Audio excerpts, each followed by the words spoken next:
Hello everyone, welcome back my channel. आज मैं बात करूंगी गर्भ अवस्था के चौथे महीने के बारे में।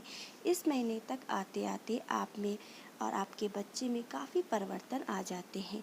दोस्तों, जब गर्भावस्था का चौथा महीना आरंभ होता है, इस समय तक आपका शिशु पूरी तरह से पेट में नहीं बना होता है, लेकिन उसके शरीर के कुछ अंगों का विकास होना आरंभ हो जाता है और आपको अपने पेट में थोड़ा बहुत हलचल महसूस होने लगती है।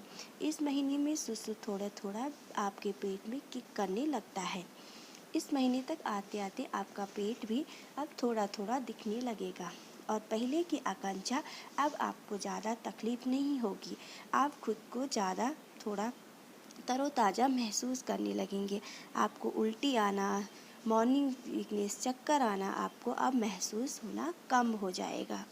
दोस्तों, पहले के मुकाबले अब आपको अपने खाने पीने पे ज़्यादा ध्यान देना होगा, क्योंकि आप जैसा भोजन करोगे, जैसा खान पान का आप ध्यान रखोगे, आपके शिशु पे वही लगता है और उसे गर्भ में वही पोषण मिलता है। इसलिए आपको पहले के मुकाबले अपनी डाइट का ध्यान रखना है और आपको हेल्दी डाइट लेनी है।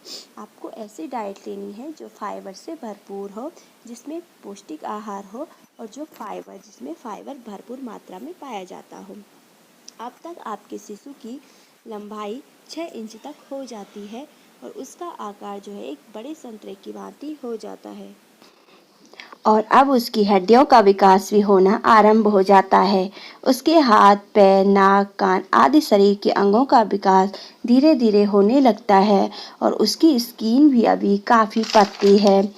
इस अवस्था में आपको और आपके शिशु का कैल्शियम की भरपूर मात्रा में ज़रूरत होती है, जिससे कि आपको दूध से बनी चीज़ों का सेवन करना चाहिए। दूध हो गया, दही हो गया, पनीर इत्यादि आपको दूध से बनी चीज़ें भरपूर मात्रा में लेनी चाहिए। गर्भ अवस्था में कब्ज की समस्या आम बात है, इसके लिए आपको फाइबर युक्त भोजन लेना चाहिए। इसलिए आपको हरी सब्जियां, फ्रूट हो गया आदि चीज़ों का सेवन भरपूर मात्रा में करना चाहिए।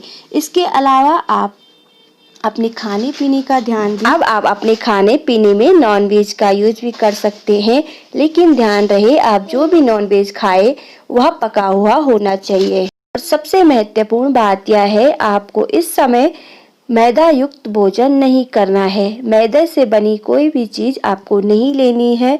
आपको बाहर का खाना नहीं खाना है, क्योंकि वह बाहर का खाना उसमें बहुत सारी चीज़ें मैदा युक्त होती है। वो पता नहीं कि वो साफ़ होता है या नहीं होता है। अगर आप बाहर के खाने का सेवन करेंगे तो आप पे और आपके शिशु पे बुरा असर पड़ेगा।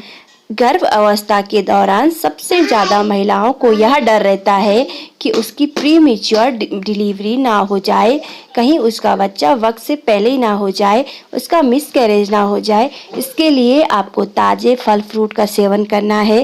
ताज़े फल फ्रूट में भरपूर मात्रा में फाइबर युक्त होता है, इसमें प्रोटीन होता है, कैल्शियम होता है और जिससे वो आपको प्रीमेच्योर प्रेगनेंसी से बचाता है। इसके लिए आपको इसका भरपूर मात्रा में सेवन करना है और आपको ज़्यादातर जो है मीट का सेवन करना है, लेकिन यह में हमेशा बात ध्यान रहे कि मीट जो है अच्छे से पका होना चाहिए।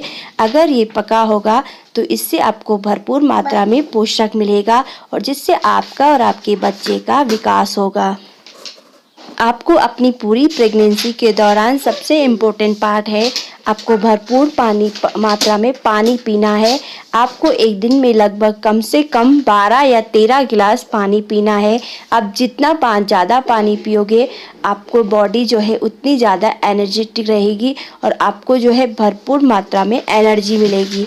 इसलिए आपको खूब पानी पीना है। पानी के लिए आपको बिल्कुल नहीं करना है कि पानी नहीं पीना है, आपको जो है खूब सारा पानी पीना है। इसके अलावा आपको जो भी फ्रूट्स हो, आप जिससे आपको कैल्शियम मिले, वो सारे फ्रूट्स आपको लेने हैं और आपको एक हेल्दी डाइट लेनी है, ताकि आपका बच्चा स्वस्थ पैदा हो, हेल्दी शिशु आपके जन्म ले सके। अब आपको अपने वज़न पर भी ध्यान देने की आवश्यकता होती है। अगर आपका वज़न ज़्यादा बढ़ रहा है तो आपको हेल्दी डाइट लेनी है। आपको ऐसी डाइट नहीं लेनी है जिससे आपका फैट बढ़े और आपको पेट के बल ना सोए।